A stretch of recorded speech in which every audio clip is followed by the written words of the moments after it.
होगा वो बच्चों के हित में ही होगा। बचपन और नीचे पास लिखा होता है खाली। परीक्षाएं हम रिजल्ट डिक्लेरेशन के लिए करते हैं। लोगों का प्रयास ये होता है कि जैसे परीक्षाएं चलती हैं साथ में हम इवैल्यूएशन कराते चलें। तो वो इवैल्यूएशन लगभग 8-10 दिन के बाद हमारा शुरू हो जाता है। और मुझे पता है ये वीडियो तुम लोगों के लिए मच मच मच अवेटेड जो हैप्पी न्यूज लेकर आएगा ना, बहुत बड़ा वाला, वो साबित होगा। तो वीडियो को यहीं जल्दी से लाइक कर दो, क्योंकि मैं बताने वाला हूं जो ऑफिशियली कंफर्म किया है सीबीएसई ने और बोर्ड एग्जाम के तुम्हारे टेंशन को दूर कर देगा। देखो यार, हिंदी का पेपर हुआ, इंग्लिश का पेपर हुआ, चलो हिंदी में तो फिर भी ठीक ठाक गया सबका, सारे सेट्स जो थे वो एक जैसे थे। लेकिन इंग्लिश में बहुत सारे बच्चों ने कंप्लेन किया कि भाई सेट नंबर 1 और 3 में इश्यूज हैं, सारे सेट पेपर जो है वो एक जैसे नहीं रहे, तो क्या कॉपी चेकिंग एक जैसी होगी? अब इसको लेकर के सीबीएसई का ऑफिशियल जो स्टेटमेंट है ना, देखो वो आते रहता है एग्जाम्स के दौरान, बहुत ज्यादा आता है। तो इसी वजह से देखो मैंने कहा भी है, चैनल में अगर पहली बार आए हो तो जल्दी से चैनल को सब्सक्राइब कर लो, ठीक है, क्योंकि यहां पर ही जो सबसे ऑथेंटिक अपडेट है सबसे फास्टेस्ट वे में तुम्हारे पास आ जाता है।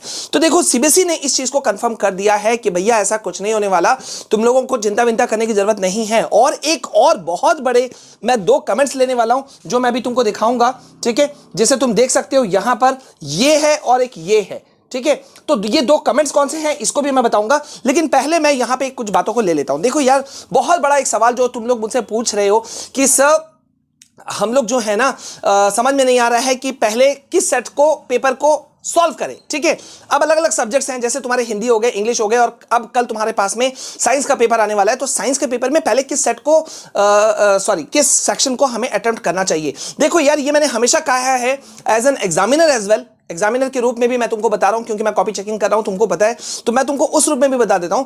किसी भी सेट को किसी भी सेक्शन को तुम कवर करो, उससे कोई फर्क नहीं पड़ता, लेकिन पूरा अटेम्प्ट करो, ये जरूर है, ठीक है। बहुत सारे बच्चे जो हैं वो सिली मिस्टेक्स कर रहे हैं, इवन एमसीक्यू क्वेश्चंस को छोड़ दे रहे हैं। और देखो इसी से जुड़ा हुआ एक सवाल पहले मैं तुमको दिखा देता हूं, और फिर गुड न्यूज भी है, तो गुड न्यूज भी मैं तुमको दे दूंगा और विद प्रूफ दूंगा। सीबीएसई का ऑफिशियल वेबसाइट है यार, तो तुमको मिलेगा, लेकिन पहले तुम्हारे इश्यू को दूर होना चाहिए। तो देखो यहां पे एक स्टूडेंट ने कल एक सवाल पूछा था, कल मैं वीडियो नहीं बना पाया, लेकिन यहां तुम देख सकते हो कि यहां इस बच्चे ने क्या पूछा कि सर साइंस के पेपर में एमसीक्यूज वाले क्वेश्चन के ऊपर there is no negative marking, देख रहे हो there is no negative marking for incorrect response, ये लिखा होता है। तो इसका मतलब कि हमारे मार्क्स रॉन्ग आंसर के लिए कटेंगे कि नहीं कटेंगे।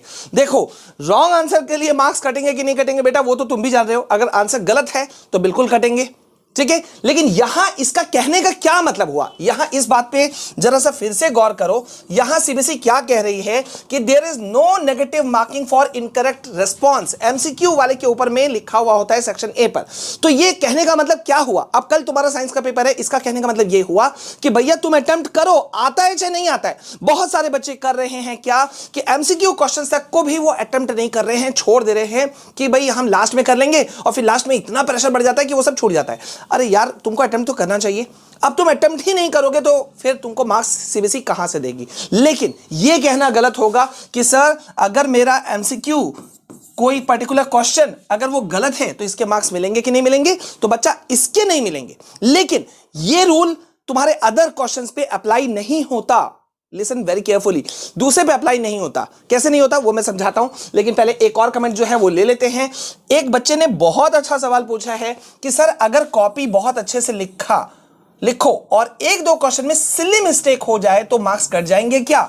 मतलब आपने क्वेश्चन पेपर को अटेम्प्ट किया, बहुत अच्छे से किया, सिर्फ 1-2 में थोड़ी सी गड़बड़ियां हो गई तो उससे क्या होगा, मार्क्स कट जाएगा? जी नहीं, मैं इसको दूसरे ढंग से तुमको समझाता हूं यार। अगर पर्टिकुलरली मान लो मैं तुमको जानता हूं, तुम बहुत अच्छे स्टूडेंट हो, ठीक है। अब कभी अगर तुमसे कोई मिस्टेक हो जाए तो मुझे क्या करना चाहिए, तुमको पनिश करना चाहिए या तुमको मतलब टू बी ग्रांटेड के रूप में तुमको मार्क्स दे देना चाहिए? क्या करना चाहिए मैं बताऊं।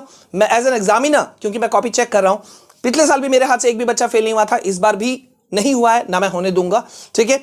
बट मैं दूसरे टीचर्स की गारंटी नहीं ले सकता, लेकिन मेरी पूरी संभावना कोशिश रहती है कि मैं हर बच्चे को अच्छे नंबर दे दूं, पास कर दे, बशर्ते वो कुछ लिख कर आया हो।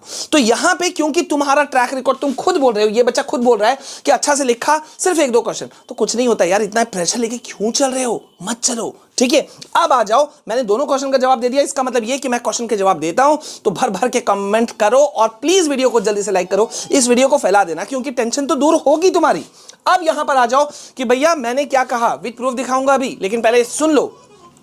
देखो यार, यहां पे एक बड़ा अपडेट मैं तुमको दे रहा हूं जो सीबीएसई ने कंफर्म कर दिया। वो क्या है कि यार तुम कोई आंसर पर्टिकुलरली आंसर लिख रहे हो ना तो उसको लिखो, ठीक है। ये मत सोचो कि यार मुझे उस पर्टिकुलर क्वेश्चन के बारे में नहीं आता। देखो कई बार ऐसे क्वेश्चंस आएंगे, कल तुम्हारा साइंस का पेपर है, उसके बाद मैथ्स है, आईटी है, व्हाटएवर जो भी है, सोशल साइंस है। अब तुम्हारा पेपर जब होगा और उस पेपर पर्टिकुलर क्वेश्चन में अगर तुमको कुछ नहीं आता तो तुमको क्या करना चाहिए? तुम बोलोगे छोड़ देना चाहिए। खाली कभी मत छोड़ो, ये मैं डे 1 से बोल रहा हूं, डे 1 से बोल रहा हूं। खाली कॉपी कभी मत छोड़ो, कुछ भी लिख करके आओ, लेकिन लिख करके आओ उस कॉन्टेक्स्ट में लिख दो। किसी क्वेश्चन जो क्वेश्चन पूछा है उसको लिख दो। कुछ नहीं होता है तो यार एक काम कर दो, कम से कम क्वेश्चन उतार दो, क्योंकि स्टेप मार्किंग के मार्क्स मिलते हैं। अब what do you know about step marking? Step marking क्या होता है यार? स्टेप मार्किंग मतलब यह होता है कि तुमने कुछ स्टेप्स तो लिख दिया, कुछ बातें तो लिख दी, एफर्ट तो डाला, यानी कि तुमको मार्क्स मिलेगा। तो जहां तुमको कुछ नहीं आता वहां तुम अपना आंसर लिख सकते हो। एंड यस, अगेन यहां पे बहुत ज्यादा सवाल आ रहा था मेरे पास कि सर ग्रेस मार्क्स का क्या हो रहा है? अभी भी बड़ा कंफ्यूजन है, मॉडरेशन पॉलिसी क्या हो रहा है? तो देखो ये सीबीएसई का ऑफिशियल वेबसाइट है, तुमको मैं सीबीएसई की ऑफिशियल वेबसाइट पे ही दिखा दे रहा हूं कि यहां पे सीबीएसई ने क्या कह रखा है। और बाकायदा बार बार डॉक्टर संयम भारद्वाज क्या कह रहे हैं, एक बार फिर से सुनो। होगा वो बच्चों के हित में ही होगा।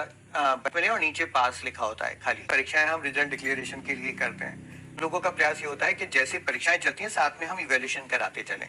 तो वो इवैल्यूएशन लगभग 8-10 दिन के बाद हमारा शुरू हो जाता है। तो तुमने सुना कि डॉक्टर संयम भारद्वाज कह रहे हैं कि यार ग्रेड वाला या जो भी चीज का टेंशन है उसको एकदम नहीं लेना है, टेंशन नहीं लेना है। और इसीलिए देखो यहां पे मॉडरेशन पॉलिसी जो है वो लगी पड़ी है। और क्या कह रहा है सीबीएसई, जरा उसे भी सुन लो।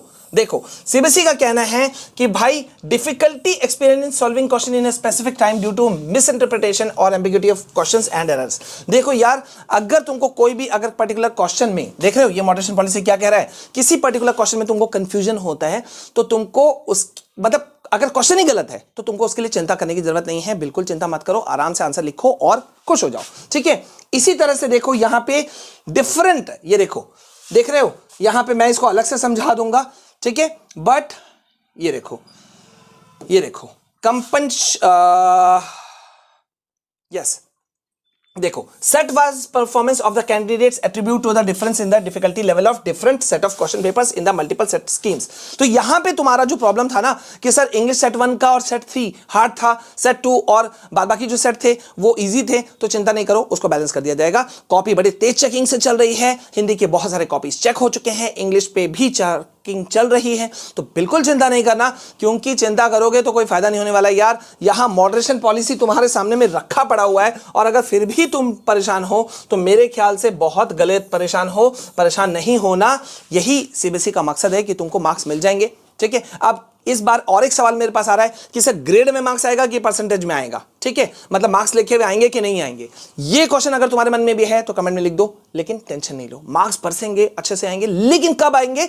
जब तुम अपना आंसर भर भर के आओगे, कॉपी खाली छोड़ दोगे, क्वेश्चन नंबर 10 नहीं आता, तुमने पूरा ब्लैंक छोड़ दिया, अटेम्प्ट ही नहीं किया। मैं मान लो मेरे पास ही कॉपी है, मैं क्या मार्क्स दूं तुमको? बताओ क्या मार्क्स दूं मैं तुमको? कुछ नहीं दे सकता, I can't give you anything. So what you need to do is this कि जस्ट यार लिखो, कुछ भी लिखो, लेकिन लिखो तो लिख दो कि सर लिख करके आएंगे। मुझे भी थोड़ा भरोसा हो जाए यार तुमने मेरा वीडियो को समझ लिया। वीडियो को लाइक करो, चैनल में पहली बार आए हो सब्सक्राइब